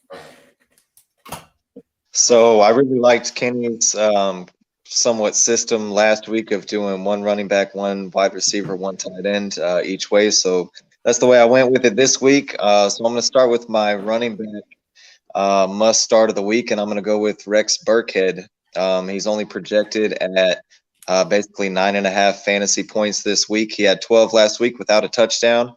He got 14 carries, 8 targets. I know that game went into overtime, but that's still a workload that I will take, especially in a flex spot in fantasy. If you got a guy coming out of the backfield getting 8 targets, 14 carries. In the first half of that game, he had 70% of the snap share against Dameon Pierce's. I think Dameon Pierce had 28% on the snap share. So after seeing that week one, I think, you're going to see a workload out of Rex Burkhead. I think the Texans are going to be trailing a good portion of the game this week. So I feel like Rex Burkhead is going to get the targets out of the backfield, and projected at 9.5 points. I'm going to take him to beat that projection this week. So he made my start list. Kenny, go ahead and give us your your first must start of the week here. Rex Burkhead currently RB40 for the week. RB40. That would be a diamond in the rough. I did not check to see how many leagues he's available in, but boy, I bet it is a shit ton. That's a pretty good pick. Right? Pretty good pick. Mine, I kind of alluded to whenever we were doing the picks. The week Saquon had last week against Tennessee, I'm going to go ahead and pick Devin Singletary to go ahead and do the same thing. I think that the Buffalo Bills offense is just a little more dynamic. It opens things up a lot more than the Giants offense is able to. And if they were able to do that, now I know that Singletary is not the same kind of player as Saquon, but he did have a lot of hype and a lot of two-way hype as far as being able to catch the ball, being able to get work in that passing game. So I think he's got a chance to go out and have one this week. Currently ranked RB30, and I think that he's going to finish in the top 24 this week. Yeah, I think, to your Singletary point, is he looked to take lead in that backfield, right? There was a lot of hype with Moss, Cook coming in. When Cook came in, Cook coming in. That's what I meant. Taking this job, and Singletary said no thanks. Yeah. I just worry, we know Josh Allen's going to get the carries, but I do think if we talked about it in the pick that they're going to be up big, so hopefully it'll be more Singletary time there. I mean, you think so, but even they kind of showed it last week. Up big doesn't mean nothing to them. They're trying to score 100 every game. Right. And so I think that's going to help. Josh Allen 100% going to get the goal line carries. So if you're counting on Singletary for that, not going to happen. It's either going to be him or Moss. But I think that out of the passing game, I think you can look for Singletary to get 5 to 7 catches this week. Full PPR, that's already going to get you at a decent flex floor. If he can just add, total, 70 to 90 all-purpose yards on that, you're looking at a pretty good week out of a flex guy. Kraig, my man, what's your second must start here? So my the wide receiver I put on my list this week, I'm going with Brandon Ayuk. I think Ayuk is going to have a much better week than we saw last week. I do feel like the weather played a part in everything in that game last week. But I also thought you kind of saw a glance that Trey Lance is definitely looking for Brandon Ayuk out there. And the fact that Elijah Mitchell got hurt after Elijah Mitchell went down in that game, Deebo Samuel came out again as the top rusher on that team. So I feel like if they're going to continue to use Deebo a heavy workload in the run game and George Kittle is out, that only spells good things for Brandon Ayuk this week and what should be a bounce-back game for San Francisco anyway. Yeah, as a guy who carries a lot of Brandon Ayuk on fantasy. I hope you're right, Kraig, because it can't get much freaking worse than it did last week, my man. Kenny, go ahead and give us your must-start number 2 here. My must-start wide receiver, we kind of alluded to it earlier. The Chiefs were able to spread the ball around on Arizona. I think everybody that wanted to score scored. I think the water boy went out there and got 6. So I think that Hunter Renfrow is going to be able to get a touchdown this week. I think the touchdown with 3 or 4 catches is going to put him in that 14 to 16 range. He's currently wide receiver 32, and I will take him in that flex range, that wide receiver 3 range, to have a chance with that wide receiver 2 upside for the week. Are you not worried about how much they fed Devontae last week? I mean, we kind of talked about that. Like I said in the picks, I think it was more of it's week 1. We're going to show you exactly why we got him sort of thing. You're going to see teams regardless. I mean, if they're going to keep doing it in the doubles and triples, then, I mean, it's going to cut into everybody else. But at the end of the day, they're out there to win ball games. And I think they're going to look at this. Yeah, they lost the division game last week, but this is a game they go out and get. This is the Arizona team that's not really where they should be, where everybody kind of thought they were. And if you got to spread the ball around to get a win, I think Derek Carr is going to do that. Kraig, go ahead and give us your last must start of the week here. You're muted. Gosh dang it. Someday he'll get it. Rookie mistake. We're no longer rookies, Kraig. We've been doing this for at least 2 weeks now. So with my my tight end must start of the week, I'm going to go with Gerald Everett. Tomorrow night, Chargers Chiefs. I expect it to be a shootout. Keenan Allen is not going to be in the game, so I feel like when the Chargers get down in the red zone, there's going to be a ton of attention on big Mike Williams, and that frees things up for Gerald Everett. I think there's going to be a lot of offense, a lot of passing from both teams in this game. And I was looking at the Chargers pass catchers because I was like, one of these guys are going to make my start list this week. And looking at the wide receivers, I just don't know which way to go. I don't feel confident enough in it to go either way. But I think Gerald Everett's a good play at the tight end position this week. Yeah, he's a guy that's kind of bounced around a little bit, and I think this is a perfect spot for him. We've been waiting for him, I feel like, the last few years on Gerald Everett. So I kind of like that pickup there too, Kraig. Kenny, give me a must start here unless you got something else to add about Everett here. No, I mean, you say Everett's kind of been around a little bit, man. Getting stuck behind Tyler Higbee is really a rough way to go whenever you're in LA. He showed a little bit of talent there. He went off last week. That's kudos to Landez. Landez said before the week started, he said, man, do I start 2 tight ends or not? I said, boy, I probably wouldn't. Then he started Everett, and his team went off. So kudos to them. I think that's a good pickup. Trying to start Everett this week with the Keenan Allen out. My must-start tight end this week, man, I know we said preseason, you can't believe in him. I know we said no matter what, if Carson Wentz is throwing somebody the ball, you just can't pick him up. But Logan Thomas got 7 targets last week. He has 6 catches, man. I think that you just kind of see that he's going to be that safety belt for Carson whenever he can. Carson's does not have the balls as far as Carr does to throw at Terry in a double team. He tried to get him the ball as much as he could, but he would not throw it to him really in a double unless he absolutely had to. So I think you're going to see him use Logan Thomas more. The reason I wasn't higher on Thomas coming into the season is just because he's got some injury trouble. And so you got to kind of be a little bit careful about that. But I'm a tight end streamer. So if you're streaming tight ends, Logan Thomas is a good guy to go out and get you a top 10 performance this week. Logan Thomas always seems to be that kind of guy, right? Like a guy that you can always pick up and stream at the bottom. Currently tight end 21 after having a touchdown. You know what I mean? He's always that guy for about 6 weeks out of the year. He's almost like A.J. Brown. If he's on the field, you can play him. Yeah, when he's in, he's usually a good play. What's your guys' thoughts here on, I'm just going to throw out a name here, O.J. Howard. I think a lot of people, we know 2 catches, 2 touchdowns, but, somebody's got to score touchdowns there in Houston. It's O.J. Howard breaking out now? I dropped Zach Ertz for him. Like I said, I'm a tight end streamer. Ertz is hurt right now. He didn't practice today. He's questionable. So I just went ahead and made the switch. I think that you saw it didn't matter what if you play tight end for Seattle, you were torching the Denver defense. And maybe a lot of that had to do with Geno. Let me tell you something. Dougie Mills, he's going to use his tight ends too. And I think that Howard's going to start making more of a name for himself. We know he's got the talent.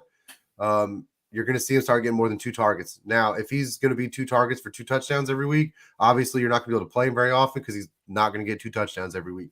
But I think you're going to see those targets go up, and he's going to start getting used more. And Dougie Mills already showed that he trusts him in the red zone, so that's going to be a big deal.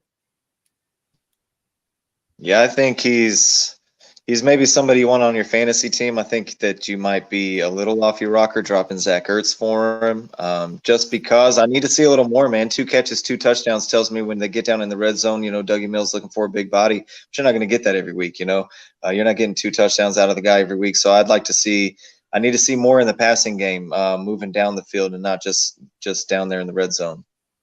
Hey, listen, if it wasn't for Zach Ertz's garbage time touchdown last week, those 2 catches alone might have been enough to outpoint him for O.J. Howard. So you take that, and you take Zach Ertz being unhealthy, and you take the Arizona Cardinals stink right now. I don't mind doing that. I'm not going to carry 2 tight ends. All right, Kenny, go ahead. Give us a guy that you ain't. If you don't have to start, you ain't starting. Well, I don't have to start him, and I'm not starting him, and he's actually on my team. So this is legit. This ain't no just picking rankings. This is real life. I had this dude in the flex, and I said absolutely not. Breece Hall is running back 33 right now.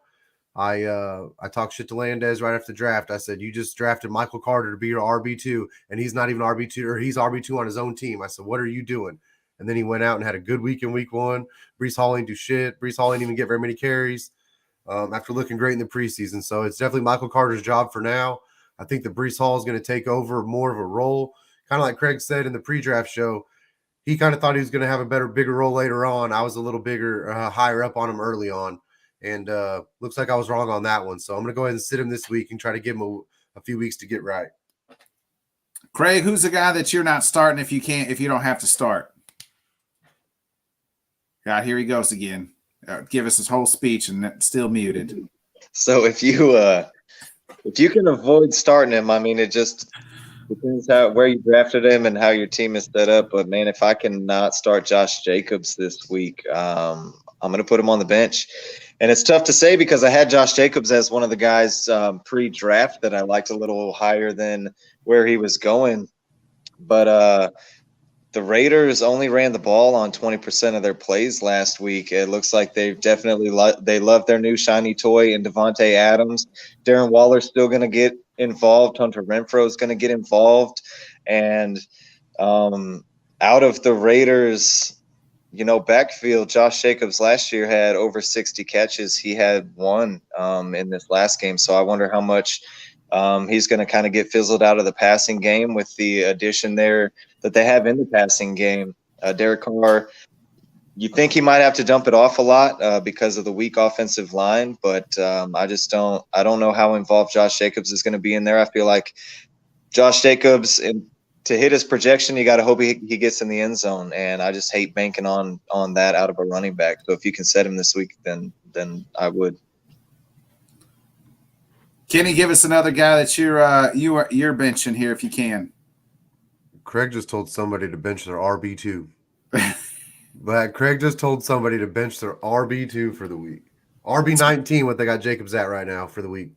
All right, bold strategy, Cotton. Let's see if it pays off. You know what though?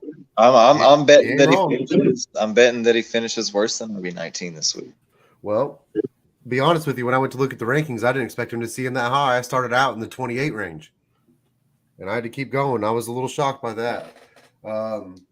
My next must sit is a guy that I was kind of a little bit higher on, especially if you would have told me last week that the Eagles was going to score 35 points, whatever it was, I would have said, oh, so you're telling me Devontae Smith got you 12 to 14 in fantasy.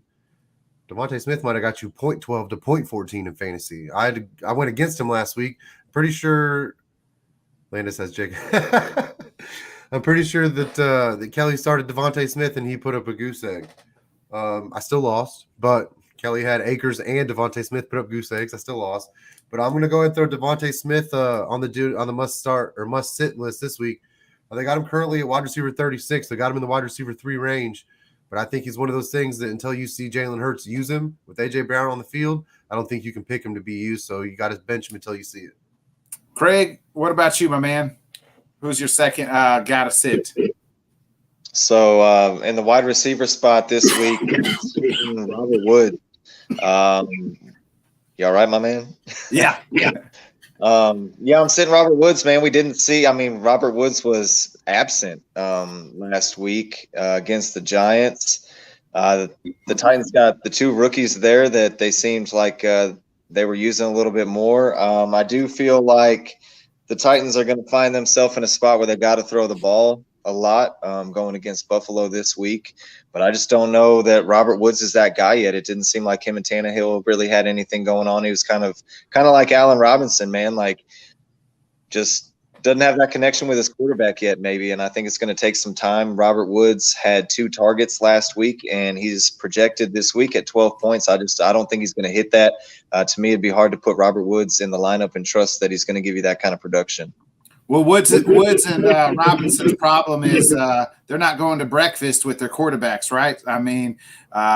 Rob and Woods didn't go to breakfast with Stafford in LA, and he's not going to breakfast with Tanny in Tennessee. I think Robert Woods will eventually turn it on. He's coming back from the ACL injury. We know that that happened at the back half of last season. So it almost takes a guy, even though he's out there, it still takes almost a full year to get back to where he was. It's hard to say in Tennessee's offense that he's going to be able to ever get back to where he was. The targets aren't going to be there. The system's not there. He was brought in because he's one of the better blocking wide receivers in the league. That's really what they brought him in there for. So fantasy purposes, boy, they got Robert Woods ranked wide receiver 50 this week, and I think you really got to kind of figure that's probably where he's going to be at for at least a while until he can show that he's more than that. Kenny, go ahead and give us your last must-sit, guy that you're not high on. This is a guy that went from first to worst for me. He was my must-start tight end last week, and Dawson Knox, and then he went out and did absolutely nothing. Josh Allen decided that he didn't need to use him this year. And so he's on the list with Devontae Smith until you see it work with the weapons they have and the system they're running this year. I don't really think that you can feel good about running Knox out there.